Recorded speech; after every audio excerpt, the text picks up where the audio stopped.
वीर वीरम देवराज के स्नातकोत्तर महाविद्यालय जालोर के यूट्यूब चैनल पर मैं डॉक्टर बंशीलाल सहायक आचार्य हिंदी आप सभी का स्वागत अभिनंदन करता हूँ।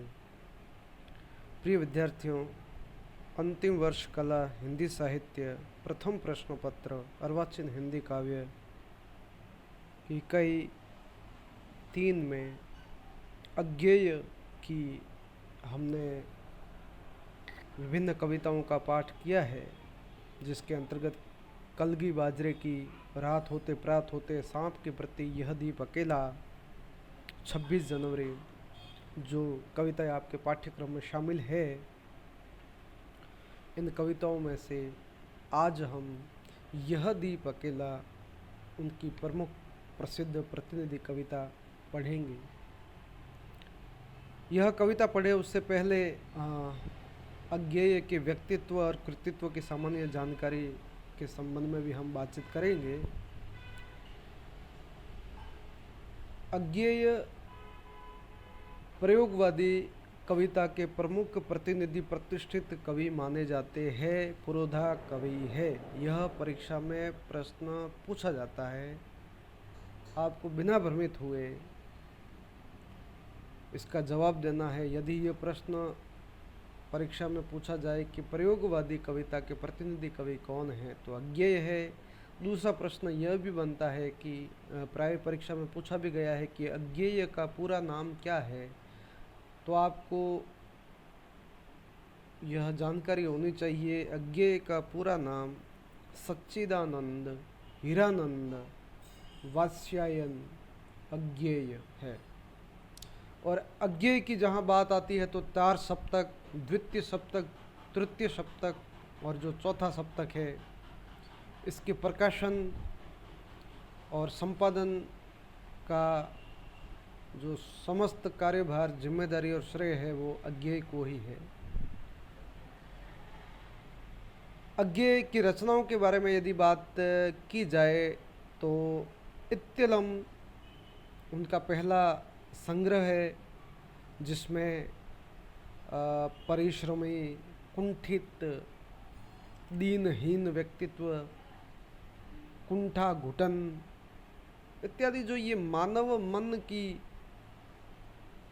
कुंठाएं हैं, जो लघुता है, वो विभिन्न प्रतीकों के माध्यम से मुखरित हुई है। हरिघास पर क्षण भर, ये इनका दूसरा काव्य संग्रह है।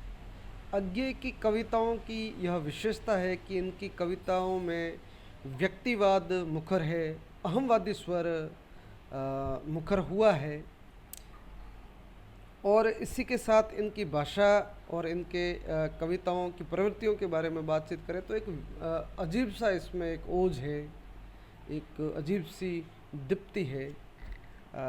आप जब अज्ञेय की कविताओं को पढ़ते हैं तो आप पाते हैं कि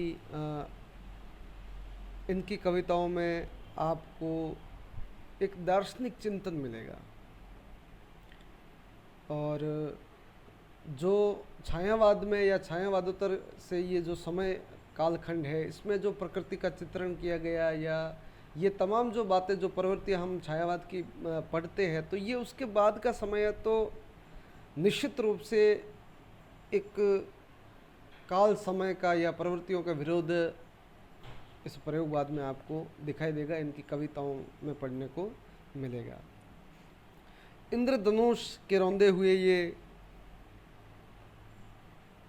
आंगन के पार द्वार इनके काव्य संग्रह है।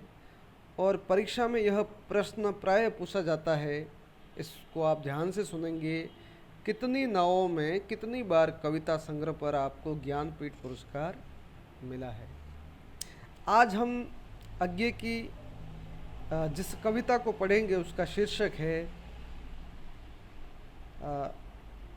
यह दीप अकेला। अज्ञेय की अन्य कविताओं में जो आपके सिलेबस में है, 26 जनवरी, सागर के किनारे, आज हम पढ़ेंगे यह दीप अकेला। इस कविता की जो मूल विषय वस्तु है, यह दीप अकेला, अकेला अपने आप में एकांत का सूचक है। जहाँ सामाजिकता होती है, जहाँ सामूहिकता होती है, जहाँ संगठन की बात की जाती है, अज्ञेय अपने तरीके के एक विशिष्ट कवि और इनकी कविताओं में एक अलग ही विशिष्टता देखने को मिलती है, एक अलग ही विशेषता देखने को मिलती है कि ये पृथक सत्ता का दावा करते हैं और इसमें व्यक्तिवाद को प्रतिष्ठा देते हैं, अहमवाद को प्रतिष्ठा देते हैं। इनका मानना है कि व्यक्ति जब अकेला होता है, जब वो स्वच्छंद होता है, जो एकांत में होता है, तो अपने तरीके से वो सोचता है और अपने तरीके से वो उसकी कार्यशैली होती है। जैसे कोई चिंतक है या कोई लेखक है या कोई विचारक है या कोई विद्वान है, वो अपने तरीके से सोचता है।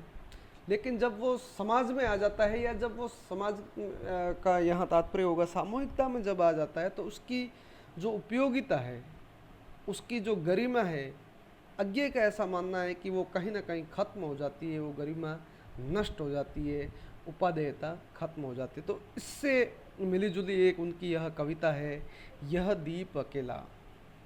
हम कविता की पंक्तियाँ पढ़ते हैं। यह दीप अकेला स्नेह भरा है, गर्व भरा मदमाता, पर इसको भी पंक्ति दे दो। कवि कहता है कि यह जो दीप है वो अकेला है।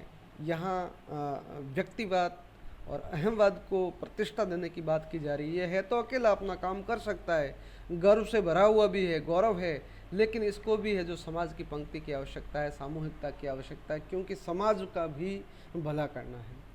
यह जन है गाता गीत जिन्हें फिर और कौन गाएगा, पन डूबा ये मोती सच्चे फिर कौन कृति लाएगा। पन डूबा जो पानी में डुबकी लगाने वाले होते हैं। यह समीदा का मतलब लकड़ी से होता है। ऐसी आग हठीला बिरला सुलगाएगा। यह अद्वितीय, अद्वितीय जो विशिष्ट हो, जो अनुपम हो। यह अद्वितीय, यह मेरा, यह मैं स्वयं विसर्जित, यह दीप अकेला स्नेह भरा है, गर्व भरा मद माता, पर इसको भी पंक्ति को दे दो। यह मधु है स्वयं काल की मौना का युग संचय, यह गोरस है जीवन काम धेनु का अमृत पूत पाए। यह अंकुर फोड़ धरा को रवि को तकता निर्भय, यह प्रकृत स्वयं भू ब्रह्म अयुत, इसको भी शक्ति दे दो। यह दीप अकेला स्नेह भरा है, गर्व भरा मदमाता, पर इसको भी पंक्ति को दे दो। यह विश्वास नहीं जो अपनी लघुता में भी कांपा। व्यक्ति के स्वयं की प्रतिष्ठा की बात की जा रही है, उसके अहम की बात की जा रही है कि वो लघुता में कभी नहीं कांपा, वो नहीं डरा। वह पीड़ा जिसकी गहराई को स्वयं उसी ने नापा, वो पीड़ाओं से भी डरने वाला नहीं था। कुछ सा अपमान अवज्ञा के धुंधलाते कड़वे तम में, यह सदा द्रवित चिर जागरूक अनुरक्त नेत्र, लंब बाहु यह चिरखंड अपनापा। अपनापे का मतलब अपनत्व से होगा, आत्मीयता से होगा। जिज्ञासु प्रबुद्ध सदा श्रद्धामय, इसको भी भक्ति को दे दो। यह दीप अकेला स्नेह भरा है, गर्व भरा मदमाता, पर इसको भी पंक्ति दे दो। कवि का अभिप्राय है कि यह व्यक्ति अपने आप में विशिष्ट है, लेकिन समाज के हित के लिए, सामूहिकता के लिए और समाज के फायदे के लिए पंक्तिबद्ध हो जाने की इच्छा, अभिलाषा भी व्यक्त करता है। तो इस प्रकार से आज हमने अज्ञेय जी की एक कविता यह दीप अकेला पढ़ी। इससे अगले के वीडियो में हम पाठ्यक्रम से संबंधित और किसी कवि और उसकी कविता के बारे में बातचीत करेंगे। आप सभी के लिए शुभकामनाएं। बहुत बहुत धन्यवाद।